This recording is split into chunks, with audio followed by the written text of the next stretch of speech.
Quotes from E.M. Bounds. From the Kindle, Deep Christian Quotes and Bible Verses. First quote.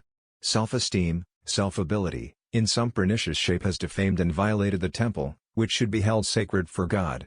Life-giving preaching costs the preacher much, death to self, crucifixion to the world, the travail of his own soul.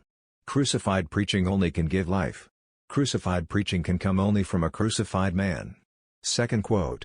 We shut ourselves to our study, we become students, bookworms, Bible worms, sermon makers, noted for literature, thought, and sermons, but the people in God, where are they? Out of heart, out of mind. Preachers who are great thinkers, great students must be the greatest of prayers, or else they will be the greatest of backsliders, heartless professionals, rationalistic, less than the least of preachers in God's estimate. Third quote. Mr. Spurgeon says, of course the preacher is above all others distinguished as a man of prayer.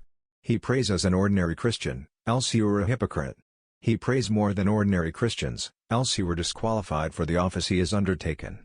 If you as ministers are not very prayerful, you are to be pitied. If you become lax in sacred devotion, not only will you need to be pitied but your people also, and the day cometh in which you shall be ashamed and confounded. All our libraries and studies are mere emptiness compared with our closets. Our seasons of fasting and prayer at the tabernacle have been high days indeed, never has heaven's gate stood wider, never have our hearts been nearer the central glory. Fourth quote. Prayer is the creator as well as the channel of devotion. The spirit of devotion is the spirit of prayer. Prayer and devotion are united as soul and body are united, as life and the heart are united.